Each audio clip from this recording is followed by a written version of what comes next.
Hey, and welcome into the Big Ten Huddle. I'm your host, JR. I've got a lot to talk about going on in the Big Ten. Big Ten basketball episode coming at you on a Friday afternoon. We talked about it on the Monday show. Kent and I brought it up to each other later on. We're like, let's just go for it.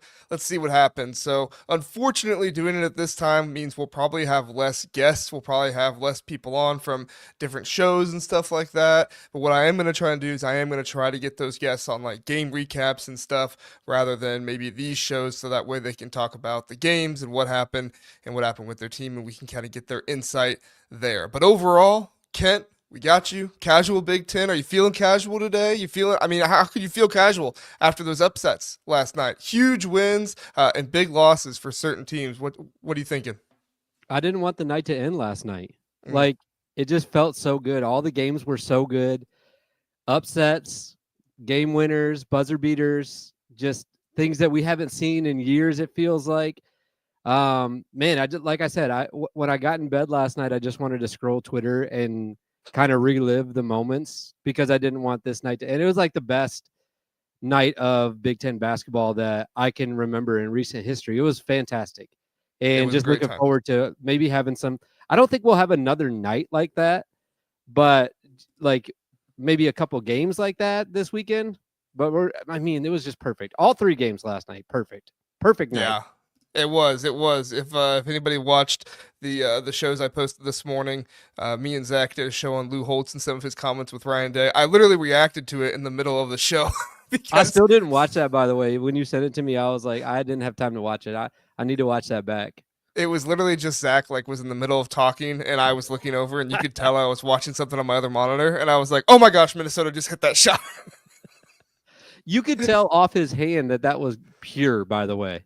Oh yeah. Like, I don't know what it was about that camera angle, but as soon as he let it go, I was like, that's absolutely wet. Like, that's Yeah. not even going to hit the rim. It was pure Yeah. shot. What a shot. For sure, for sure. Before we get to talking about that game, do want to remind everybody we are brought to you by the College Huddle. Go over to thecollegehuddle.com to check out all of the different College Huddle podcasts, both basketball and football, not just the Big Ten, basketball, football for all across Division One sports. You can also find more information about the Big Ten Huddle there as well. We do podcasts on multiple different platforms, including YouTube. We are on Rumble as well if you choose to watch over there. And then follow us on Twitter, Instagram, TikTok. I don't know what's happening with TikTok. I hear it's getting banned. So if it's banned, don't follow us there. And then Blue Sky as well. We're over there. I don't post as much. The place I post the most is probably Twitter, but you'll find content from us all of those places. All right, let's see who's in the comments today. We got John. We got Jeff. Thanks for being here, guys. We got DK. DK says, Kent, you go to bed at 2 a.m. Is that Facts. when you go to bed? Yeah, that's true. I don't know how he knows that, but like Yeah. that's pretty accurate. Last night I did go to bed at like midnight, which was really early for me. I do usually stay up until about 2. I had a couple announcements at the top of the show too. Philip will be here, but he's late. He's got a dentist appointment right now.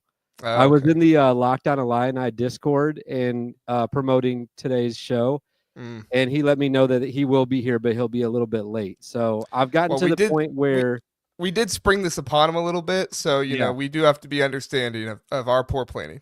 I'd like to think if he knew about it like this morning, he may have rescheduled his dentist appointment because he would be here otherwise. Oh, And for then sure. also, I don't know if this is going to happen, but my son has my account logged in on his iPad, and he said he was going to watch the show. So if we get a comment from Casual Big Ten, it's my son actually. He's Okay. homesick with the flu right now, so he's feeling Casual better Junior. though. Feeling better. Casual Junior. There we go. Casual Junior might be in There the you go. comments. We'll see. Speaking of your YouTube account, go ahead and like and subscribe. Help us out. Like and subscribe with your account.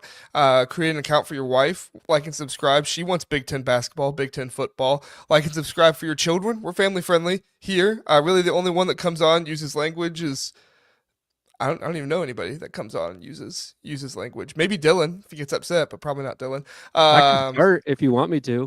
no, I think we should Okay. stay family friendly. If we're going to Okay. advertise that the children subscribe as well, we should probably stay family friendly. And really, the only downside is that I have this terrible window behind me, and I'm going to be washed out probably the rest of basketball season because this is really the only time I have to record basketball shows. So we'll just Blackout see how it curtains. goes. I do Get a need to get blackout those. curtain. Yeah, I do need to get those. So Mm. thanks for being here, everybody. We will go ahead and actually get started with the show now and stop with the pleasantries because we had a big game last night where Michigan went to Minnesota, kind of a sleepy Thursday night game. Felt like it a little bit for Michigan. They got up to a big lead in this one. Minnesota in the second half battles back against them, Ken. It was a big comeback for Minnesota. Dawson Garcia went crazy, 27 points. He was nearly unstoppable for the entire game. Minnesota just collectively they were resilient. They were able to draw themselves back into this game, and they've been in a few close games this season. Maryland they were in a close game with. Ohio State they were in a close game with. Really, they should have won that Ohio State game, but the player fouled, only up 2 points, and that was really weird that happened. But I was telling you last night, Kent, as we were watching it, I was like, Michigan's gonna win this game. Like, I know Minnesota has come back, but like, they literally fouled up 2 against Ohio State. Like they're gonna find a way to lose this, and then they go to overtime, and then from there Minnesota sticks with them. Dawson Garcia is the man, hits the buzzer beater shot to give them the win. Kent, what were your thoughts coming out of this? I guess let me ask you this: what impressed you the most with Minnesota, and then give me what concerned you the most with Michigan. Oh wow. I'll say that the easy answer to what impressed me the most was just Dawson Garcia in general. And Philip is here. We just got done talking about you, Philip. I think he's actually watching it with his dentist, I bet. He might be. He just put it Tell on your on the dentist TV. to subscribe. That'd be nice.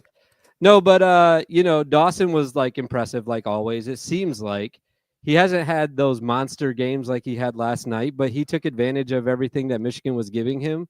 And just really impressive play with him. And I'll give an honorable mention to Lakai Patterson. I hope I'm saying his name right. I thought his name was Lucille for a while, the way he spells it, but it's Lakai. And any name with an apostrophe in it throws me off. It's really tough. But it felt like, especially down the stretch, he hit some really big shots that either like tied it up or gave Minnesota the lead back. Mm-hmm. And like he was really impressive as well. So just the shot making from Minnesota and those two guys specifically had big nights. For Michigan, it's the same concerns, the same 2 major concerns they've had all year.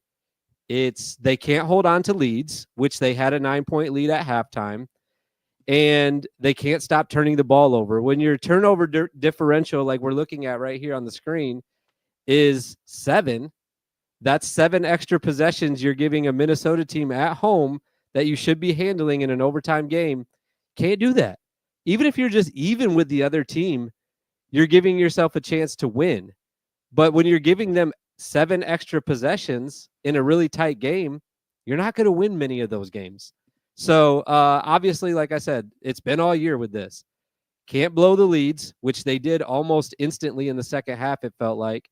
And then you gotta take care of the ball, which they just cannot seem to do for whatever reason. I mean, we know the reasons, but I was gonna say, to me, I know the reason. I know it's Danny Wolf. The guy, what did he have? 6 turnovers in this game by himself. 6 turnovers. Now he did have 7 assists. So like, it's like pick your poison here with Danny Wolf. Either you don't give him the ball and the offense for Michigan gets stagnant and they're not passing the ball around as much and they're not getting as much movement off the ball, or you give the ball to Danny Wolf, the offense looks great, but Danny Wolf could also turn it over at any point in time. Jeff, it is a green sweatshirt, actually. This was actually just the first thing that was next to my bed this morning. So it's in no way is this me supporting the Michigan State Spartans. But I will say the Michigan State Spartans are undefeated right now. They are. They're undefeated in the conference. No, I should wear green until they lose, right? That should be the new thing. Not a bad idea. Yeah. But thank you for being here, Jeff. Benny YT YouTube says Minnesota best team in the country. They look. Hey, put them in the tournament. 1 seed.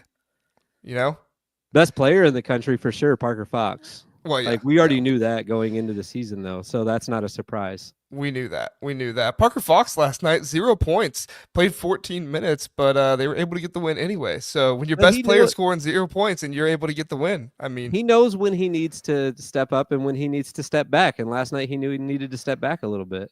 There we go. That's the greatness of Parker Fox. It's the selflessness. Yeah. Yeah. John says Danny Wolf can't stop turning the ball over in particular. Yeah, no, you are exactly right.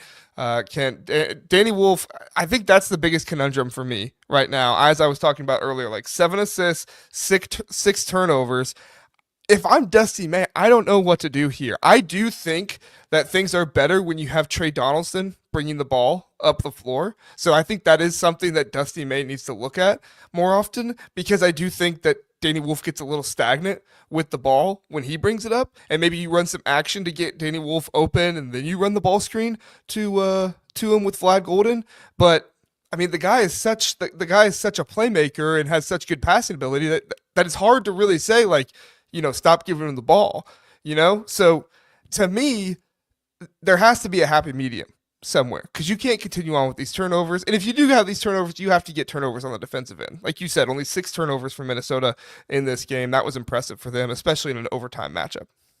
Yeah, and I'll just give credit a little. I mean, I guess I'll give a lot of credit to Minnesota for causing the turnovers too. But it's hard to give them a ton of credit, though, because this is a constant thing for Michigan. It's like they're averaging 14 turnovers a game. So, like, you almost expect 13 to be the norm for them. It's just a matter of if they're going to, force turnovers from the other team. And last night they were not able to. So, like I said, credit to Minnesota, good defense. They did what they were supposed to do to cause them, but it's also just what Michigan does at this point. Yeah.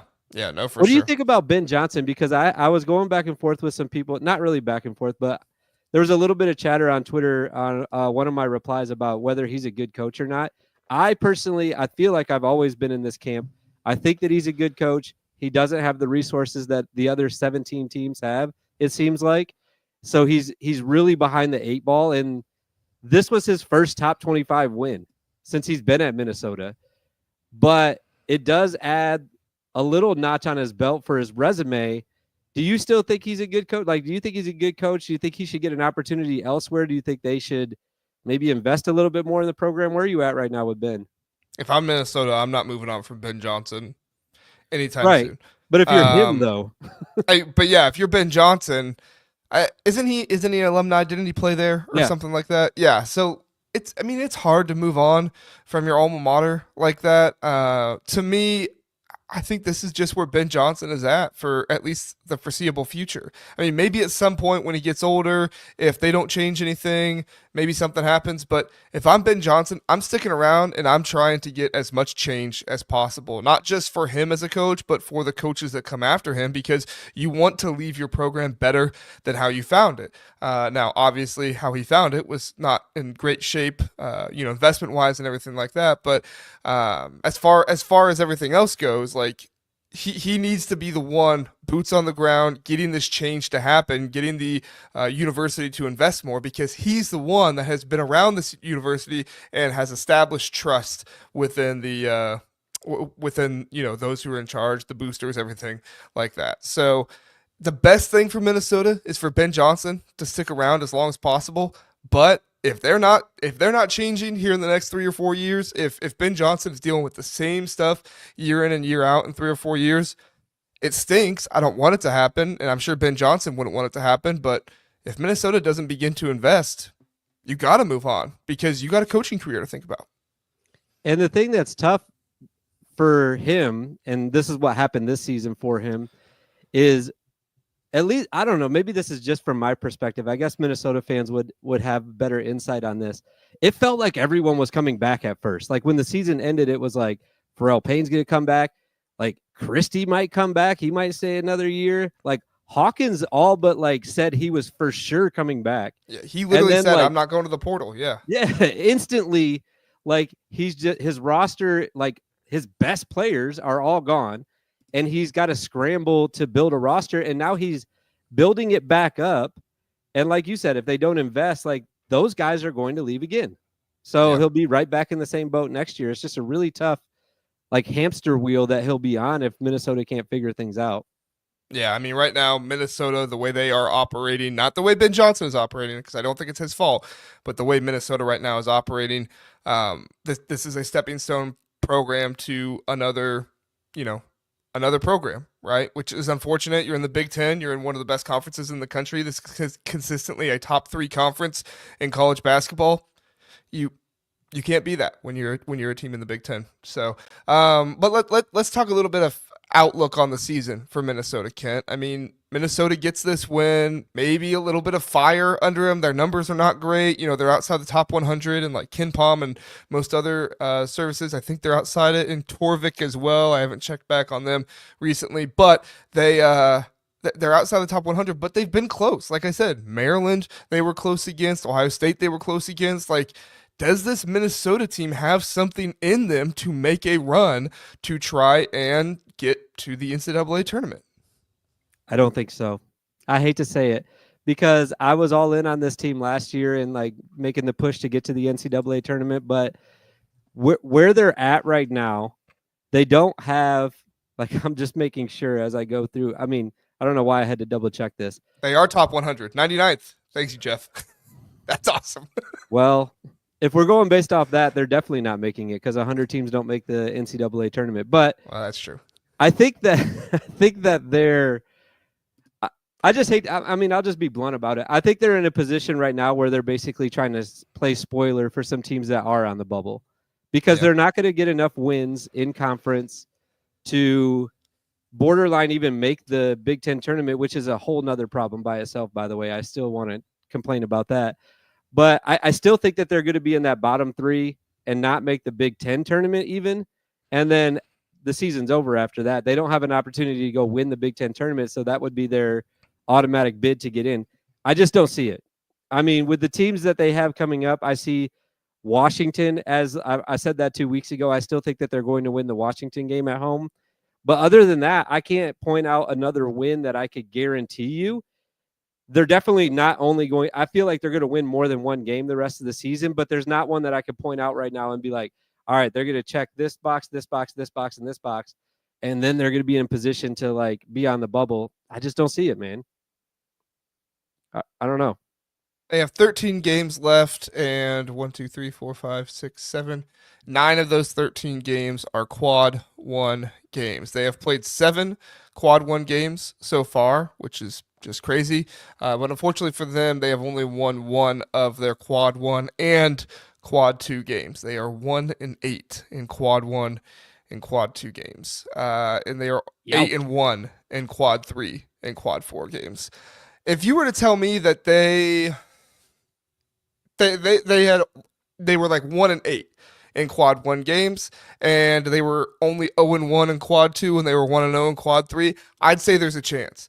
But unfortunately for a team like Minnesota, where you've lost home games, like they're going to be going up against a number of teams on the road. They lost their home game opportunity against Ohio State, against Purdue. Obviously they weren't going to beat Purdue, but still that was a home game opportunity that you had, and they squandered it. Michigan State, they lost that home game opportunity. So as far as I'm concerned, like, could something happen? Of course, this is college basketball, but I don't see it happening. This team would have to go like 6-3 in their final quad 1 games. You're talking about. I was going to say 9-9. 7. I was going to say 7 wins out of those 9. Yeah. And like I said, I just do not forecast that happening. I mean, but it's tough to say that after they just beat a team that was undefeated in the conference. But it felt like, But it wasn't with ease. Nothing about this happened with ease. This was a tough fought game the entire time, and with how tough the Big Ten is, we'll get to talking about Mick Cronin's comments on that here soon. But with how tough the Big Ten is, that's a tough road. I'll say something nice to finish with Minnesota. Okay.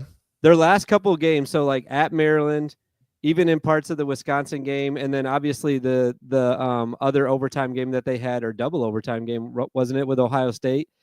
They're a team that, if your team is playing them, or if it's a night your team is off, there's not a team in this conference now that is a for sure win. So it's an entertaining game at the very least. They're going to compete in every single game, and they're going to be entertaining for you to watch. That's 100%. The best I can say for them. 100%. All right, let's talk about Michigan really fast one more time. We talked about the turnovers, everything else. I mean, does this concern you for a Big Ten title standpoint for Michigan? Right now, your top four in the Big Ten looks like they're going to be the four contending are Purdue, Michigan State, Michigan, and Illinois. Illinois drops one last week to USC. Michigan drops one now to Minnesota. Michigan State will most likely drop one at one point. Penn State Purdue dropped one to Penn State earlier in the season. I mean, it's gotten to the point now where it's kind of like everybody is there. Michigan State's going to drop one at some point. I mean, it just happens in the Big Ten. So, I mean, do you see Michigan coming out on top of the Big Ten? You think they're a top four lock team in the Big Ten? What's your thoughts? Yeah, I think they're a top four lock. I think it's them, Illinois, Michigan State, and Purdue still. I still love Purdue. I got a lot of flack for putting Purdue number 2 in my power rankings, but they won this week. And, that's tough to do. Michigan just proved it. That's tough to keep getting those wins. So, and speaking of, I know we're probably not going to talk about this game, but just real quick on them, same thing. They were down at halftime and they came back and got a win on the road. I know it was Washington, but that's what the great teams are going to do. They're going to put teams away at the end of the game, and Michigan wasn't able to do that last night. But yeah, I still think that they're a top. Those four teams have separated themselves in the conference as the only ones you can really have a conversation about going and winning a Big Ten regular season championship. So, if there was a four-sided coin, I would flip it and say, yes, they absolutely have a chance to win it still, especially only being at one loss. And they got some massive games coming up. If they can go to Purdue and win coming up next week, if they can beat Michigan State in February, those are going to be big wins that'll knock those other teams down behind them, and then they'll be right in position to go win the conference. Yeah, I think those are your top four. I think the other team that could contend with them is Wisconsin. You and I talked about them during the power ranking episode. They're kind of being looked down upon because of that 3-game stretch. But I don't think we realized that Illinois and Michigan were as good as they are during that stretch. And Marquette also, I think that was the Marquette game that was in there. That was a tough loss as well. But Wisconsin's responded well after those 3 losses. So we'll see what happens. Oregon has fallen off. UCLA, I mean, Oregon's won their last 2, don't get me wrong, but that was against Ohio State and Penn State in very close games. UCLA is just dropping off like crazy. Maryland, we'll talk about them in a second. They just lost to Northwestern, so, we'll see what happens. But our next game we need to talk about is Rutgers upset over Nebraska, 85-82. Dylan Harper and Ace Bailey combined for 45 points in this game, scoring over half of the total points that Rutgers scored in this one. The guys are outstanding. Ace Bailey, 11 rebounds on top of that. 4 of them offensive rebounds. Dylan Harper, 5 rebounds, 4 assists. He did have 4 turnovers in this one, but I think really the story was Ace Bailey. 4 assists as well. He did have 3 turnovers, but 3 blocks and a steal. Rutgers is going to go as far as these 2 guys take him, Kent. How impressed were you with Ace Bailey and Dylan Harper's performance? I was beyond impressed with Ace Bailey. Some of the shots he was hitting last night, we were texting about it. It just felt like anything he put up was going to go in. He had complete control of his game. I was on last week, I think, on our Power Rankings episode and talked about how all they do is play iso ball, and he's trying to put tape out for draft night basically at this point. And I still think that he's doing that. But the difference is in the last 2 games is everything is working. Like last night, it just felt like everything was going to go in. And by the way, I don't know what the stats are. I meant to look this up before we came in. When's the last time a Big Ten team won at Nebraska? Like, this is a Rutgers team that when I post about them, people last week, like 7 days ago, were saying this team is dead, like completely done for the season. And then they come back and win their last 2 games. I'd like to pat myself on the back because I said that I thought it was a team that could rise in my own personal rankings and in the Big Ten rankings as well. So massive win. Just like for morale, for going forward for this team, absolutely massive win. But I will say the one downside, the announcers were talking about it last night. We've talked about it. I feel like everyone in the world's talking about it. They need a third guy.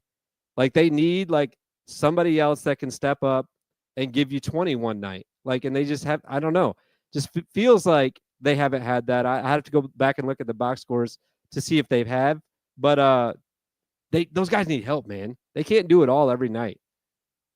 Freshman, by the way, freshman. Yeah. No, Everyone I said agree that with wasn't you. going to work. It worked last night. The last time a team won at Nebraska was Creighton last year. Number So a 11 Big Ten Creighton. team, though, it hasn't won in 2 years then? Yes, a Big Ten team has not won. I'll I'm have to go making you back to do 20. homework right now. I was gonna say I have to go back to 2022 here. They went 11-4 at home in 2022 and 2023. So let's look and see. Purdue was the last team to beat Hmm. Nebraska at home. Oh wait, no, that was the beginning of the season. I apologize. Michigan State was the last team to beat them at home. Wow. 80-67, February 2023. So Wow. That's almost, impressive. So it's been almost 2 years then. yeah, about That's 23 crazy. months ago was the last time. That is crazy. So great accomplishment by Nebraska, but even a better accomplishment by Rutgers in this one. No, I agree with you. I think that Ace Bailey and Dylan Harper are trying to put out as much tape as they can for the NBA right now. They definitely need a third, but I've been saying they need a third for a while now, and Jeremiah Williams has popped up to be that at times, but he wasn't in this one. Grant did have 15 points, 7 for 8, one 3-pointer adding to that, but he only played 22 minutes. So, like, this is a situation where Steve Peichel is just keeping Dylan Harper and Ace Bailey in for the entire game, and everybody else is just kind of going in and out as much as they possibly can. Do you think that Rutgers is going to benefit from this very tough schedule? I know we talked about Minnesota and like their prospects to possibly make it to the tournament and stuff like that. I do think that Rutgers still has like somewhat of a chance. Now they are 0-2 in quad 3 games right now, so that's obviously not good, but they've played 7 quad 1 games, and they have 9 of their remaining 13 games are still quad 1 games. But if you ask me, like, this Rutgers team has the firepower to contend with a lot of these quad 1 teams they're playing against. At Penn State, at Northwestern are winnable. At Maryland is winnable with the way they're playing right now. At Oregon, Washington would be a quad 2 game, but like there are quad 1 games that are winnable for Rutgers here, and I do wonder if they're going to get the benefit of the doubt from the committee when it comes down to it, because they say, look, they got 2 NBA lottery draft picks on their team, like top 5 players in the NBA draft next year. Like, I could see them being one of the final 4 teams in if they get enough quad 1 wins. I hope so.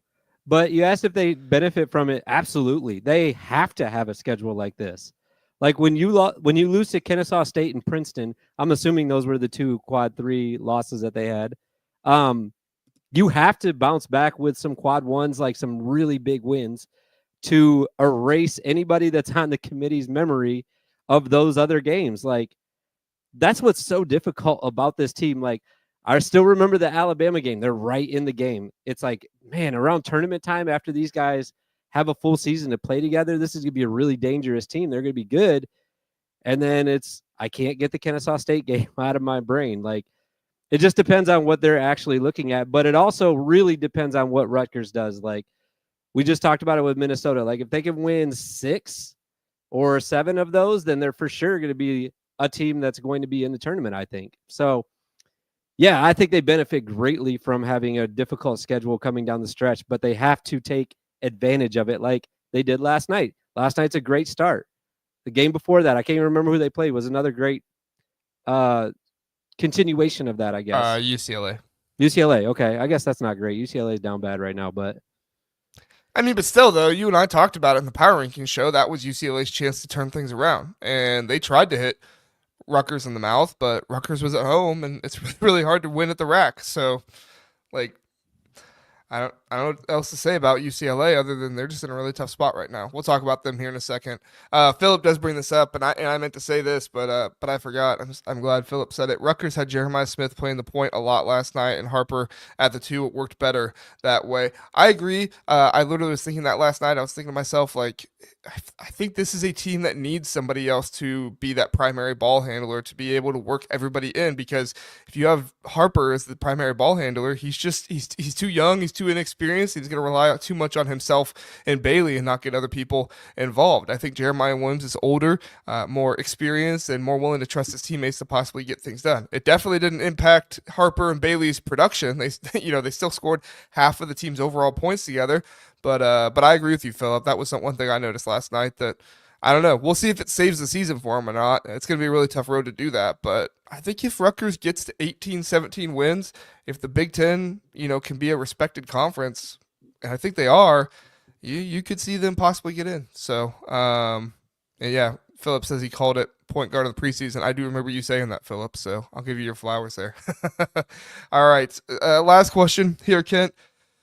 I mean, what does this game say about Nebraska to you, right? You've been kind of down on Nebraska this entire time, but they did kind of what we thought they would do this season. They were able to win their games at home. Kind of the biggest shocker was that they were able to take down Creighton on the road this season. They lost to St. Mary's earlier in the year, but that was technically a neutral court situation. They just come off of 2 losses to Iowa. That was a close overtime game, and then to Purdue, who just absolutely throttled them last game. Purdue's on a tear right now, by the way. We can talk about them later if you want. I don't have it scheduled, but we can.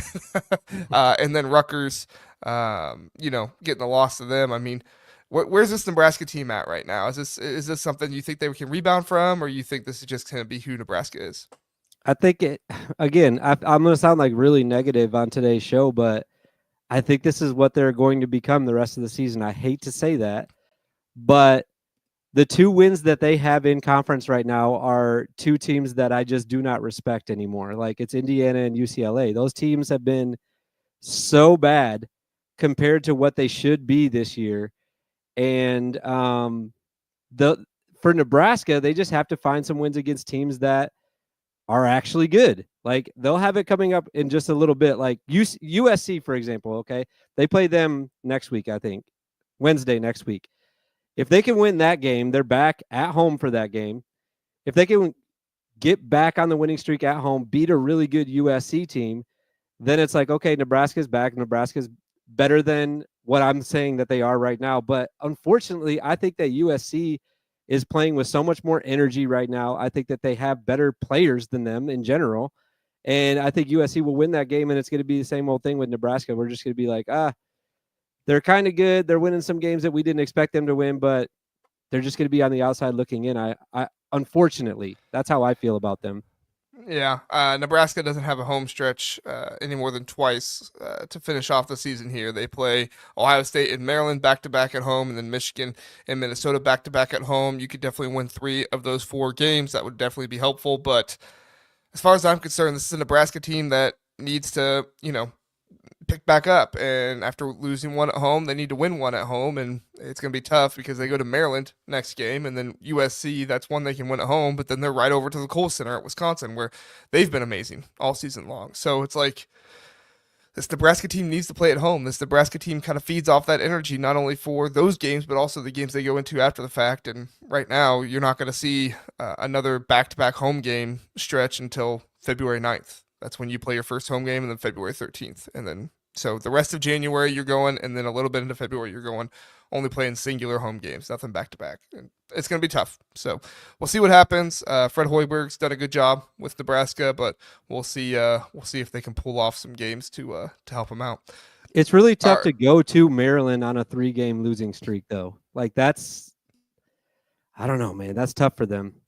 Yeah, Maryland's a tough place to play. Kevin Willard's not always the toughest coach to play against, but Maryland's a tough place to play at. So, speaking of Maryland, last night Northwestern takes them down 76-74. Your guy Brooke Barnheiser, Ty Berry, Nick Martinelli hits the buzzer beater shot there at the end to give Northwestern the win. I need to load that picture up so I can show everybody, Kent, the one I sent you guys last night. While I'm doing that, go ahead and tell people what'd you think of this game overall? To me, Northwestern's the most dangerous team in the Big Ten. Do you agree with that statement? And give me your thoughts on the game. I agree that they're dangerous for the top teams. Like, you don't want to go play. I say that, but Michigan State just went in there and handled them, though, at Northwestern. So I don't know if I completely agree with that. I think they're a really good team still. I love Northwestern. Everybody knows that about me. But I wanted to ask you about something real quick before we actually got into this game. Were you locked into all the stuff that was happening on Twitter yesterday with Brooks? No, I didn't see what happened there. Okay, so I'm not going to call him out by name because I feel like he's gotten enough flack yesterday. But there was one guy that said that his sources were telling him that Brooks was going to be out for the year. and he wasn't playing last night. Yeah. And then right before the game, I want to say like 2 hours before the game, Northwestern posted a picture of him at like the shoot around, basically. So like Northwestern admin is super locked into what's going on social media, but like Was it like an basically insider? was it like an insider, or like just a fan? It was a fan who apparently has like 100% hit rate on Northwestern recruiting so far. Okay, all right. I'll tell you. I'll show you who it is after we're done recording. But anyways, my guy Tommy Hook was telling me everything about it. Like he lives near me, and he always keeps me locked in on the Northwestern stuff. But apparently Brooks was hurt last night. He was about to be out for the season, and then he went for 20 and 10. So really fun night if you're a roller coaster day if you're a Northwestern fan. Going from like the news that your best player might be out to like he's having a fantastic game and picking up a buzzer beater win. So just kind of crazy. I thought Martinelli hit the buzzer beater. Martinelli hit the buzzer beater. No, I know. I'm just saying, like, as a fan, your best player was about to be out, and then you win on a buzzer beater. Yeah. Oh, okay, sorry. I thought you meant Brooks Barnheiser hit the buzzer beater. Yeah, no, for sure. That it was a pretty interesting situation. I mean, Maryland at this point, like, I don't know what to make of them. I never really believed in them, but I had to put them higher in my power rankings because I thought, like they are winning games. We have to give them credit to a certain extent, but kind of like Philip has been saying in the comments, like at some point they're going to Willard. At some point, Kevin Willard is going to Willard. This is a team that, they've improved Rodney Rice, Jacoby Gillespie, these kind of guys, but like, did we really think Derek Queen was just ready to step into Big Ten play and dominate the same way that he was in, the out of conference play? He's still a freshman, just like how Ace Bailey and Dylan Harper are having to adjust right now, just like how UCLA, Oregon, all these new teams, new coaches are having to adjust right now. Derek Queen is having to adjust, and Julian Reese looks really good, 23 points last night, 7 rebounds, and Derek Queen, to his credit, did get 14 rebounds, so I'm not trying to knock the guy, but it's clear he's not been the impact scorer that he was before, and his play's not been as good as it was in the out of conference. Again, he had 14 rebounds last night, so I'm not saying he's not tough. I'm not saying that he doesn't play for his team or anything like that, but it's just not been the same. And so Kevin Willard is going to have to adjust here. I just don't know if I trust Kevin Willard to adjust and make that happen. What do you think? I don't. I definitely don't trust him. But like you were just saying, Julian Reese, great game last night. It feels like some nights like he's all by himself. And I know Derek Queen, he had a fine game yesterday, but just too much Northwestern. I feel like every time that it felt like Maryland was going to pull away, Northwestern was hitting big shot after big shot. And to me, like one of the most entertaining games that we've watched all year, like just with how close it was throughout the entire game. Nobody ever had like a huge lead. Really fun to watch. But yeah, as far as Maryland, man, I don't know. They are. I'd have to look through the entire Big Ten, but I think that they're the most difficult team to figure out with the way that what games they've won and the way that they finished some games like they did last night. I just don't know what to expect from them night in and night out. So very difficult. I'm kind of throwing my hands up with them and saying, I just don't know. I've broken the formula for you here. You ready? Yes. Maryland on Sundays, 2-2. On Thursdays, 0-2. So you play Maryland on Sunday, you have a good chance possibly to beat them. Play them on Thursday, guaranteed win if they play on Thursday. Now, man, I hope they don't play many more Thursday games. They play 1, 2, 3, 4 more Thursday games. So this team will have at least 4 more losses because they play 4 more Thursday games. Man, that's a good little nugget to have for all the gamblers out there. I only knew that because Philip said, I don't know, Maryland on weeknights has been an empty building. I was like, well, let's look at when they've played these games. And I looked and I was like, oh my gosh, all their losses are on Thursday and Sunday, except for Marquette. That one happened on a Friday. Which is true. I mean, he's right about that. The building is empty during, even sometimes on the weekend, sometimes it looks empty. But I guess what I was trying to get at for Nebraska traveling out there, you don't want to travel anywhere when you're on a 3-game losing streak. Yeah. And especially against a team that's pretty tough like Maryland. So right. And Maryland's record right now is 11-1 at home and 0-4 on the road. So, even if they don't have the best attendance right now, they're still winning their games at home. The only team they've lost to at home was Marquette, and that was a close game, and Marquette's one of the best teams in the country. So I think that was kind of what catapulted them for me, the close game against Marquette, and then obviously blowing out Ohio State. I thought, oh, this team, is going to be pretty good. And then they had the close game against Purdue. Braden Smith just won that game for them, but that's what Braden Smith does at Mackey. You don't want to go up against Braden at Mackey. Go ahead, sorry. I said, I was cutting you off. I said, and then they played Washington. Oh yeah, and then and then everything was downhill from there. They are two of their last 5, so Maryland falling off a little bit here. They definitely have to get it right. Like we talked about for Nebraska, they're playing Nebraska on Sunday. We'll see, but then they have a stretch. Listen to this stretch: at Illinois, at Indiana, Wisconsin, at Ohio State. You think they win 2 games in that stretch? Who are we talking about right now? Sorry, I just clicked on Maryland. Maryland. And that Illinois game is on a Thursday, so. All right, so let's really see. Bad That's news. A loss for sure. I think they could beat Indiana. I feel like anyone could beat Indiana right now. I mean, it's at Indiana, though. Like, Indiana still has a good home record. Didn't they just lose at home? I mean, yeah, but it's Illinois. Everybody loses to Illinois. Not everybody. Northwestern beat them. You're telling me Maryland's not the same team as Illinois right now? Is that what you're telling me? This is news. No, that's not what yes, that's what I'm telling you. Indiana right now is 11-1 at home. So, and that one let's getting chanted fire Mike Woodson. So that's true. I'm going to say they'll beat Nebraska.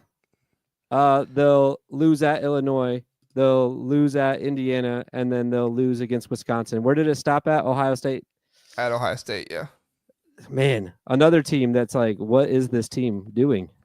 Beat Kentucky. They destroyed Ohio State the first time they played. That's Ohio true. State was down by like 40 in the first half. All right, so let's give them a win right there then. So I'll say 2 and what was that? 2 and 4? 2 and 5. 2 and 3. And then did you add the Rutgers game too? No, I didn't put the Rutgers. Okay. Yeah, if they beat Nebraska and beat Ohio State, this team will be 4 of their last 10. Yikes. Yeah, it's not what you thought Maryland would be. So nope, not at all. We'll see. Philip says Nebraska beats Maryland. So Philip called the Minnesota game last night, so I can't really go against him, but I'm going to right now. I'm going to say Maryland. Get a notepad for Philip. We gotta get a notepad for Philip, so that way I can remember all of his takes. Jeff says Ken Palm is projecting IU to lose their next 9. Sheesh. If they lose their next 9, he's right. That will kill their home record because their home, they play Maryland, Michigan, UCLA, and Purdue at home.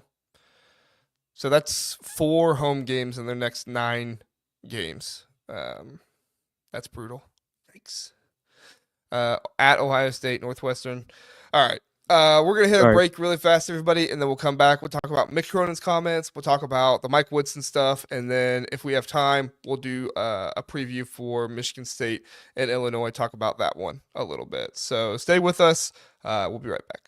CBB Analytics isn't just another stat site, it's your ultimate destination for in-depth college basketball analysis used by fans and even the coaches. It has comprehensive stats for men's and women's basketball across Division 1 through 3, dating all the way back to 2018. From shooting percentage to game recap, CBB Analytics has it all. Try CBB Analytics for free or pay for a tier to take your basketball knowledge to the next level. Back here to the Big Ten Huddle, Sonny says, drop a like, show your appreciation for JR. This morning, it's the afternoon for me, Sonny. I don't know, you're on Central Time. Maybe, no, it's not. It's the afternoon for you too. Yeah, idiot. And Philip agrees, like for JR. So I appreciate it, guys. Like and subscribe. Like I said, get your iPad, get your wife's account, get your dog's account, get your kid's account. Steal the neighbor's iPad. Don't steal it. Give it back. Just borrow it. But like and subscribe. So we appreciate it, everybody. Sonny is brainwashing Philip, by the way. I don't like it. Well, Sonny does do Locked On Illini, so he probably has a segment about it on his show. Just talking. Well, you guys talked about me for quite a bit with this guy in particular, by the way. Yep, that we did. Mick Cronin comes out and he says, Big Ten basketball is different. Cronin says, it's a much more physical game. What have we been telling the rest of college basketball for so long now, Kent? Big Ten, it's different. It's a more physical game. Even last night, did you see that game last night, or the sequence at the end of the Nebraska and Rutgers game last night where like bodies were just flying everywhere. The refs weren't calling anything, or was it the Northwestern Maryland game? Honestly, it was probably in both games. But Yeah. bodies were just flying everywhere. They weren't calling anything. It was actually Maryland, I remember, because it was Gillespie that got up and was like had his hands straight up in the air as he was running down the court, and it's like they didn't call it on the other end, buddy. Like they're not calling it. So if you're gonna go to the hole, you're probably gonna catch a fist while you're on your way there too. But I mean, what do you think of Cronin's comments here, Kent? I mean, he's obviously right, but is this Cronin pandering to the rest of the Big Ten and kind of like putting up the white flag? Is this him trying to instill toughness in his team? What are your thoughts? I think it's that second one. Weeks now. Like every press conference, he says something about how his guys are not tough or how they need to play tougher, or like, I feel like I've heard him say at least 5 times, it doesn't matter what conference you're playing in, you got to be tougher than that. And so this is just another like little peg on the board of like saying, hey, we're not being tough enough, and this conference is tough, and we got to be tougher. So I think it is him trying to motivate his guys. It's just not working, unfortunately. I'm sorry, Mick.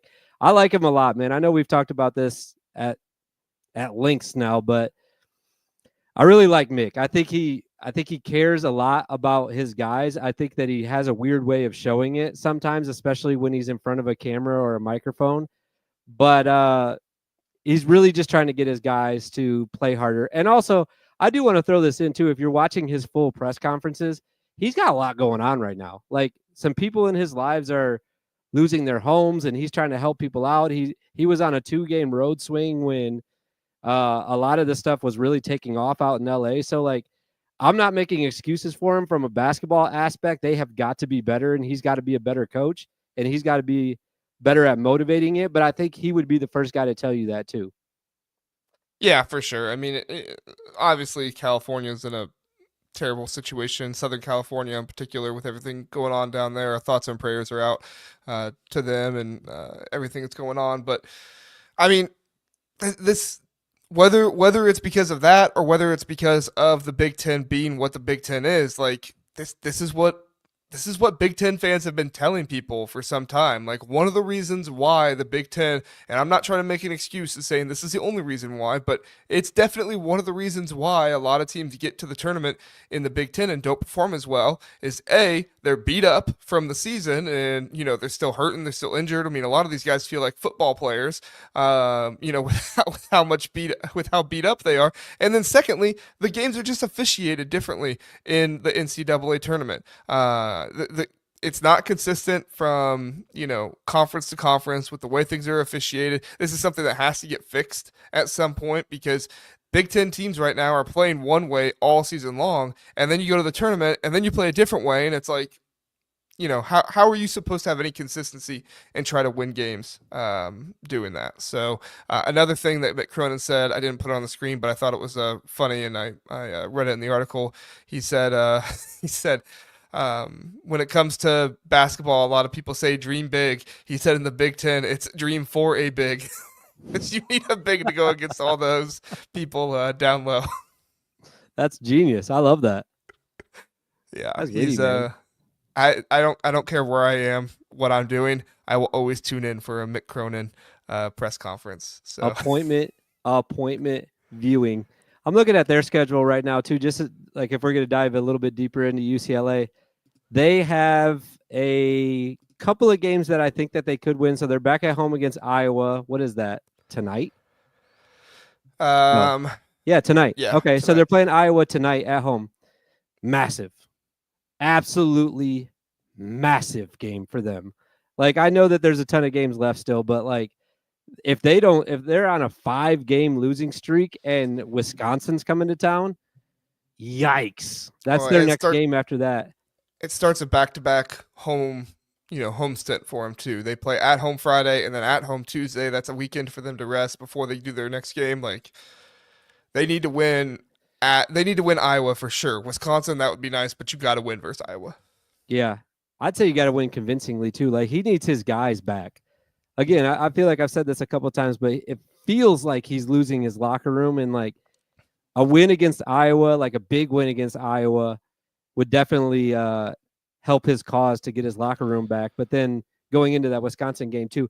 After that, though, they have Washington. That should be a win. I feel like that should be a win for everybody. And then at USC, so they're still on the West Coast for those next two games. It's a nice stretch to have.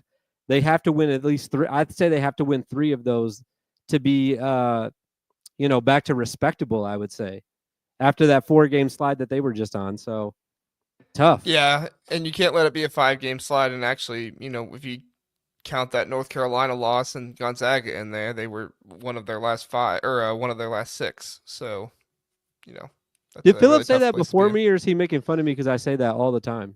No, I think he said that right before you Okay, said good, it. good, good, good. I don't But know anymore with Philip. yeah, I mean, I think your point about like the stuff going on in California is it's a good point because we don't know what some of these kids are going through, what some of these students. I mean, Miller Moss put out there like his home burned down, like Yeah. his childhood home. So like what's going on with the rest of these guys? I know not all of them are from Southern California, but even if there's just other guys, walk-ons and stuff like that are doing that impacts the team. When you're a team, you care about each other, you want the best for each other. So it's a tough situation. We'll see. Yeah, he's said that basketball is secondary right now, and that's not what you want from your head basketball coach running a Division One program in the Big Ten. Like you don't want basketball to be the second thing on his mind, but unfortunately, it has to be for him right now. So again, not trying to make any excuses for him. It's just kind of putting things into context about what is important to him right now is not basketball first. But if we're sitting here talking about basketball, it has to be. It just has to change quickly. Yeah. Well, and I think that shows like this is the part of college basketball coaching not everybody always wants to talk about because, you just want to talk about the ball and how things are going and stuff like that. But like e- even though these guys are being paid a lot of money to play for their schools, these are still young guys. These are still guys that need leadership in their lives. They need mentorship and stuff like that. And, coach like Mick Cronin, who is hard on his guys because he does expect a lot from them. He's not hard on them because he's just a douchebag. Like, I mean, he might be, who knows? But I don't get that feel from him. I think he's hard on him because he cares about him and he wants what's best for him.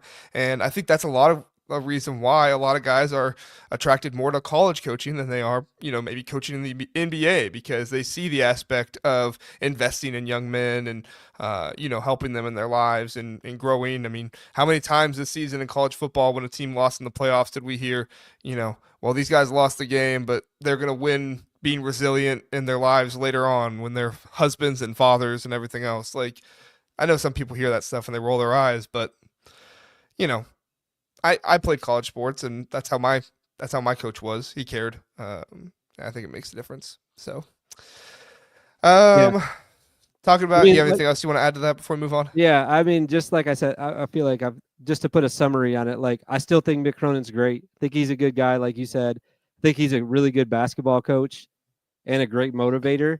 I think that he was definitely towing the line after the Michigan game by calling players out by name. But we've already discussed this. Like, it's either gonna, like someone just said in the it's right here on the Yeah, screen. Jeff said It's it. either gonna motivate them or lose them. I feel like it's losing them, unfortunately, but that's the risk that he took as a coach. And to put things in perspective, like he's got a lot going on right now. So basketball is not number one.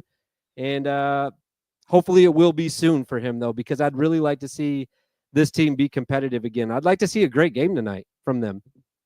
Yeah, yeah, and if nothing else, hopefully it becomes number one for him, so that way they don't have to worry about everything else going on there as well. And I agree with Philip. I'm surprised there's not been any uh, postponed or canceled games or anything like that. So, um, Philip said Bardo was saying that Cronin's Final Four team. I love Bardo. Basically told him that year to buzz off. We are doing this ourselves. Well, I Wait, what's can't he say saying here? Bardo was saying the that Cronin. yeah. Bardo was saying that Cronin's Final Four team. That he went to the Final Four. What was he, an 11 seed or something like Yeah, that? They had a tough season, but then they got to the tournament and basically said, "Buzz off to Cronin. We're doing this ourselves." That wouldn't surprise me. I don't So know about that. I'm not saying it happened. I'm just saying it wouldn't surprise me. Uh, We'll see. Who knows? All right. Let's go to Mike Woodson here, Kent. Mike Woodson. The students were chanting. They want him fired. A tough, tough loss to Illinois at home. Their first home loss of the season.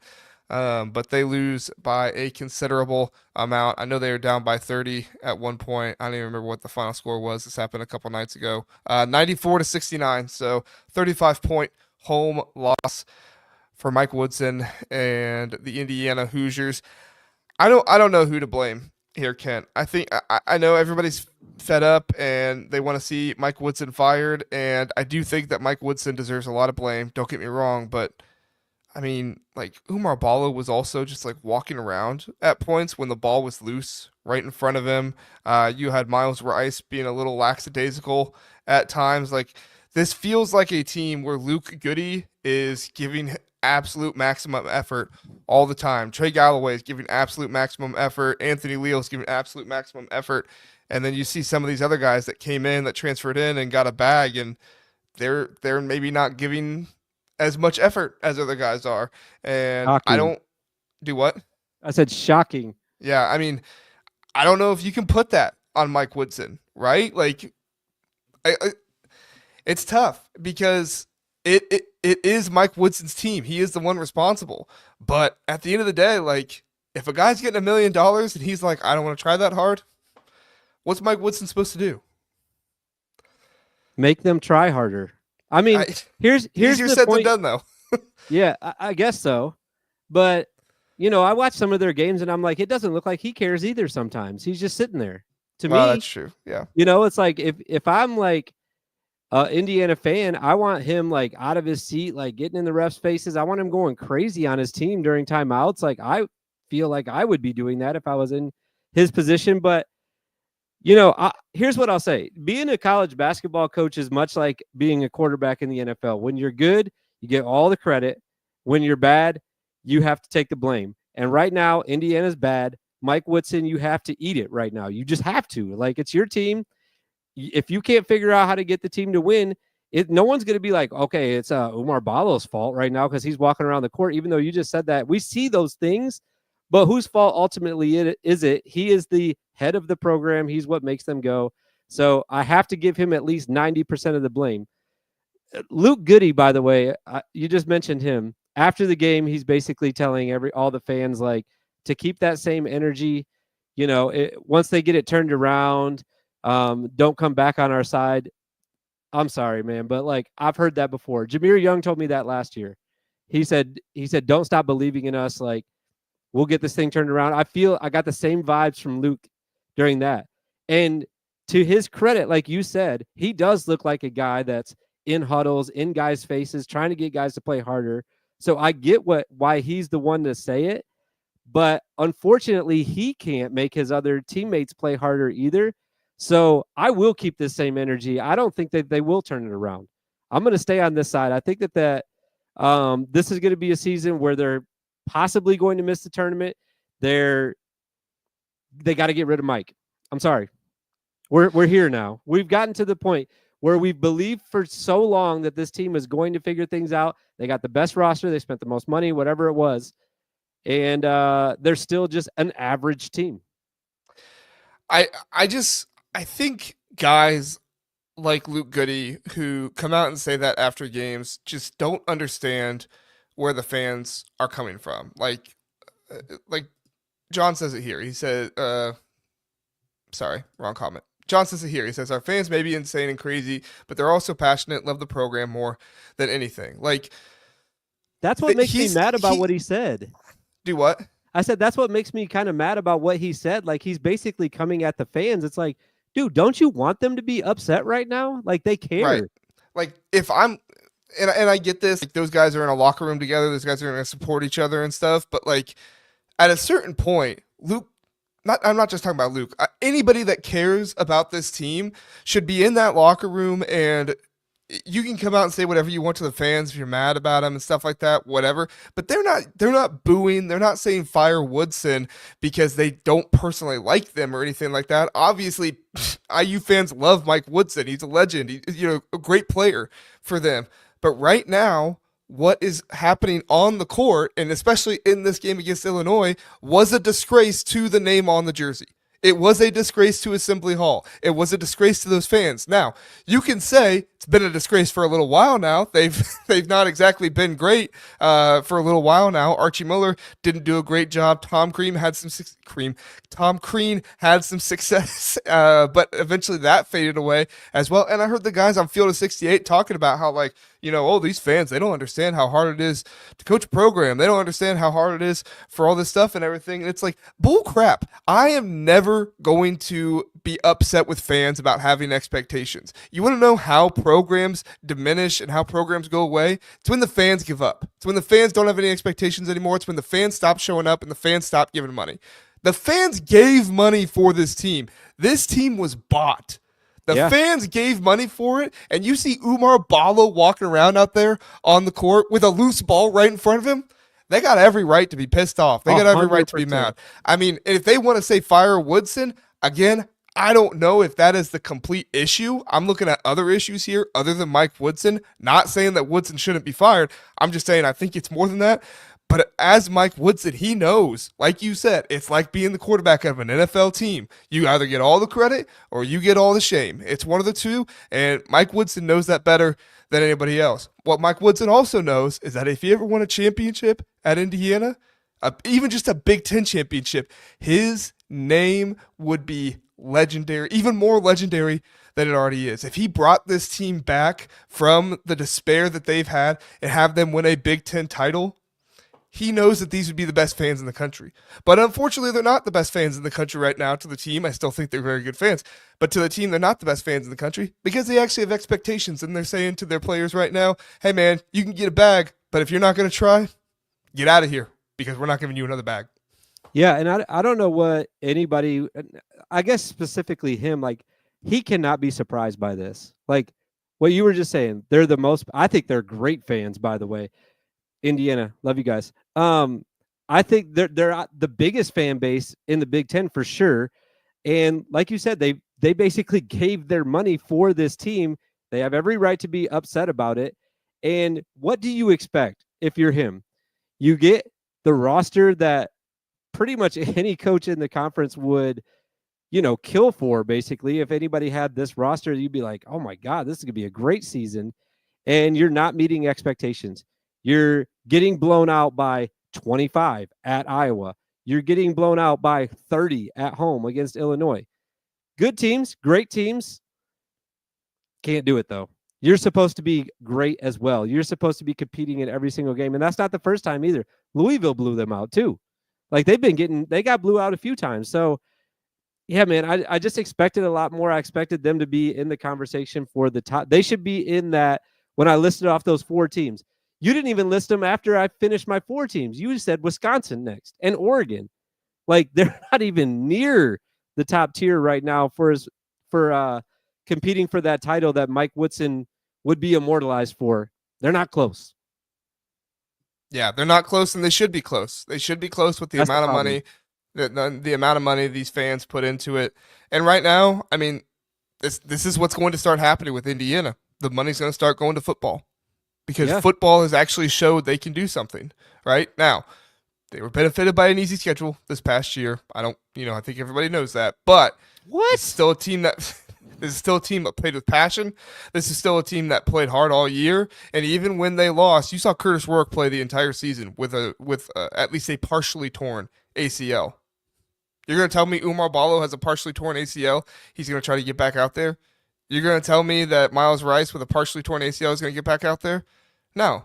It's because they don't love the program.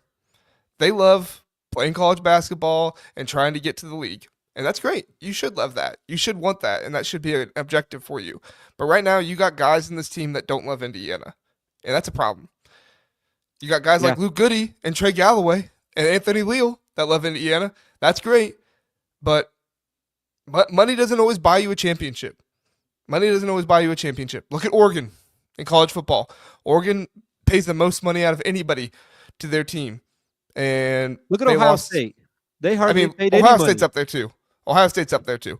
But the difference with Ohio State and a lot of these other teams is that Ohio State brought guys back who played at Ohio State and paid them big money. You know, like some of these other teams, they didn't do that. I know this isn't a football show. I'm not trying to get into it. I'm just trying to use it as an example of saying, like, I think that I think going out and getting top tier players like Umar Ballo, you know, with a bag is good because I think you need those guys to come in. But I also think that, you know, the players and the coaches need to understand that the fans are not happy right now because they know what this team can be. They know what this team should be, and they're not being it. And I don't think Mike Woodson or Luke Goody or anybody that's making comments about the fans right now would say, yeah, I think this team is where we should be at. They can't say that because it's not true. Well, let me ask you a basketball question to get you back focused on that. They go 3 times the rest of this season. They have back-to-backs on the road. That's at Ohio State and Northwestern. The next one is at Purdue and Wisconsin, which is tough. That's a back-to-back for them. And then Washington and Oregon. Am I crazy to say that this is a team that could possibly miss the tournament based on what they've done so far this year? They're 4-3 in the conference right now. Yeah, I mean, they're probably going to miss. I mean, I don't know. They are 12-0 in quad 2 through 4 games. So, you know, they don't have any terrible losses. All of their losses are to quad 1 teams, but like you pointed out, some of those were also blowouts. They got blown out by Nebraska, blown out by Louisville, blown out by Gonzaga. I mean, all of their losses have been Iowa. blowouts. What do you So consider a blowout? 20? I say anything. I say anytime you're not shooting free throws at the end of the game. Really? Okay. Like if you're not Like fouling when at someone all. just like gives up, basically. Yeah. That could be like 13 though. I don't consider that a blowout. Blowout fringe. We'll say that. Okay. That's a good question. I wonder what people consider blowouts. Yeah, I wonder that too. Yeah. So we'll see what happens to Indiana this season, but I'm not gonna blame the fans. I'm not gonna get mad at the fans for having expectations and wanting things to go well for their program. I do feel bad for Mike Woodson because like I said, I don't think it's all on him, and he is a legendary player at the program. But at the same time, you know, he's the one that put this roster together. And right now, this roster. Sorry. I'm just gonna say right now, this roster is not performing well. Go ahead. Yeah, I was just saying it's not all on him, but the difference between because like we just got done like basically praising Ben Johnson who won his first Big Ten game. It's a difference of what you have though. Like Ben Johnson basically has an empty cupboard with Dawson Garcia sitting in it, and Mike Mitchell, and Mike Mitchell. Okay. And Lakai Patterson, like they're all good. They're all Division I. I get it, yeah, but Mike has this incredible team, and yeah, just not living up to expectations. So that's why I put it on him though. Like it depends on what each coach has. You know what I mean? Yeah, I mean expectations are born from what you bring in, and I do think it was.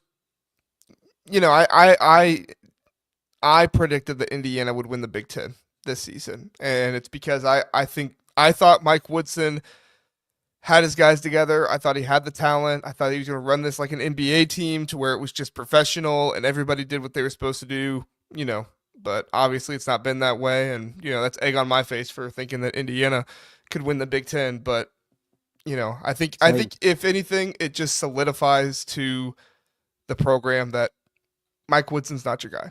You got to move on. Does it suck? Yes. Does it mean that the fans hate Mike Woodson? No, I don't think so.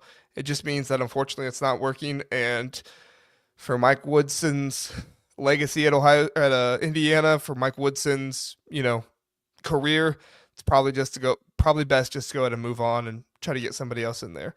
That somebody else, we'll see who it is. I know why you said Ohio State, by the way, because that's who they're playing tonight. His legacy is actually traveling to Ohio State tonight. Which Ohio State not been good lately. So at Ohio State, and Ohio State has lost their last 2 home games. They lost at Michigan State. Or no, they did lose their last two, Michigan State and Oregon. They've been one of their last four, beating Minnesota in double overtime. So not good situation right now. So bounce back opportunity for Indiana. We'll see if they can make it happen. So Kent, do you want to talk Michigan State and Illinois at all? I want to talk about it for like an hour, but I do think I should get off here soon. Let's do predictions at least. Okay. Quick What thoughts. do you quick got? thoughts. You want me to go first? Yeah, you go first. Okay. I think that I'm going to take Illinois in this game just because I think that I don't even know if the line's already out for this or not, or what the line would be. It's always tough to win on the road. I think that Illinois has the best, and I might regret saying this. Illinois, I think, has the best team, but Michigan State's right there. So I think it's going to be a great game. And maybe I'm just hoping that Illinois wins because I think that the conference gets more exciting if everybody has at least one loss. And I would like that to be the narrative going into next week, is that it's still wide open for those top teams. So I'm going to take Illinois in this one. Plus, I think that they're just really good, especially with Jacques Ukonis back. Like, just really tough to stop. Yeah, KJ being back is huge for him. Michigan State, they're a super efficient team right now. They take some of the least amount of field goals per game, but they shoot one of the highest field goal percentages in the conference. Their bench is going crazy right now, averaging over 30 points per game. They have 5 different players averaging 9 points or more so far this season. But the thing that is different about Michigan State is at home, they can turn the ball over a good amount. So if and that's something that Illinois has not done a great job of this year, is getting their team, their opponent, to turn it over. So if Michigan State gets sloppy with the basketball and starts turning the ball over themselves, and it's not so much an Illinois thing, like, to me, you're just giving a gift to Illinois there. So I think if Michigan State can clean that up and take care of the ball, I think Michigan State wins this one. But if Illinois can come out and, they obviously had a really good game against Indiana, they bounced back from that one. But if Illinois can play good team defense the entire way around, they can come out, they can force some turnovers on Michigan State. I like Illinois to win this one. But I honestly can't say I have a great feel either way, because it's just going to be a really tough game. These are two really good teams, and this game could decide the Big Ten here at the end of the season. So the way I look at it, at Michigan State, we'll see what Michigan State can do, but Illinois got a lot of good players, and that's a lot of guys you got to fend off. I'm going to say that I think the most important player in this game is going to be Kylan. Like, I felt like in the USC game, and I know that, again, I don't memorize box scores or how many points guys had or any stats, like anything like that. It felt like, just from my eyeballs watching, it felt like he was not involved in the USC game, and that's part of the reason they lost. Now, whole team played pretty bad. Who wasn't involved? Kylan Boswell. Okay, yes. For Illinois. And I think in the Indiana game, he was very involved. So I think that if he kind of fades and disappears, Michigan State might do exactly what USC did to them, bully them, be really tough, and make Illinois look like a team that is not what we think that they are right now. But if Kylan plays well, I think that the rest of the offense starts to click, and everybody starts to, like, we start seeing some of those, like, almost like Globetrotters type passes. Everyone's getting really excited. Everybody's playing well, but it all goes through him, I think. So I'll be kind of keyed in on him on Sunday, what he's doing, and make a better analysis after that, because if he plays bad, I think that Michigan State's going to win. Yeah, no, that's a good thing to comment on there and think about. We'll see how it goes. Illinois just needs to get to the rim. Illinois, when they don't rebound well and they don't get to the rim well, it's costly for them. That USC game, I think that was the least amount of rebounds they had all season. I think that was second only to Tennessee game, but obviously they rebounded well against Indiana. They're going to have to do the same thing here. Michigan State does have bodies that they could throw at them, so they'll be able to keep their big men fresh. Xavier Booker, Carson Cooper, Jackson Kohler. It's been one of the best things for them this season that they've, been able to get a good rotation of guys up there. And then Jeremy Fears Fierce is so good, dude. He is such a good passer. Right now, Michigan State leads the nation in assists per game. Well, they're in the 100th percentile, nearly 20 assists per game as a team. So I don't know if that leads the nation or not, but CUB Analytics tells me 100 percentile. So That's got to make Tom Izzo sleep very well this season. Like, he probably goes to bed. That's the last thing he looks at. Like, 20 assists per game. 20 assists per game in the last 5. Sorry. 20, okay. But still, 98th percentile on the season, 18.6 assists per game. So he's probably sleeping fine anyways.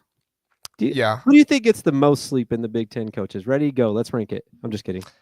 Yeah, probably with Tom Izzo. He's Probably older. Tom. He's probably older. goes to bed. Yeah. If he doesn't have a game, got a he good probably team goes to right bed now? at like 8:30. Yeah. Yeah. We talked about a Jeff's- lot of sleep on here quite a bit. We have. Jeff says Illinois wants Kasparis running the show, not Boswell to get involved. You want Boswell to affect the game on the defensive end. Yeah, I think that's what you were saying, right, Kent? Like, obviously KJ is going to run it, but you need Boswell to play well defensively. But when he gets involved on the offensive end, it just adds another level to this team that makes him nearly impossible to guard, right? Yeah, well, like when they were playing USC, I felt like they almost didn't have to guard him. He was kind of in foul trouble in that game too. So like that's kind of what I'm getting at is like if he's not on the floor, if he's in foul trouble, if he's not a threat offensively, then it makes defenses go, okay, we can like kind of zero in on less things now. And Right. with a really good defensive team like Michigan State, like that's not what you want. You want to have Right. all cylinders like clicking when you're in East Lansing. For sure. East Lansing, the Breslin Center, really tough place to play. We'll see if Illinois can get it done tonight, or if Michigan State is able to win. Would an Illinois win give us the circle of suck? I'm sorry, say that one more time. I was looking at the comments. Would an Illinois win give us the circle of suck for the Big Ten? I think so. Maybe I should start working on that. I got to get it ready for Sunday then, right? Yeah, you might need to. Yeah, Okay. You might have to post it tonight or Sunday. Yeah, not tonight. Yeah, it'll be Sunday. So we'll look for it. All right, Ken. Anything else you want to get to before we get out of here? I think we covered it all, man. I didn't think we'd get to it all today, but we did. We did. We're gonna try to make this a normal thing, coming at you on Fridays at 1:00. We come at you Mondays at 10:00 for our power rankings episode. So we'll see if we can make this happen every single Friday or not. It's just really, really tough to do these shows at night when there's literally games going on. I'm trying to watch games and everything else. So, and I know you guys want to watch the games too. So, Eric says, no, don't leave. I just got here. Eric, there's a rewind button.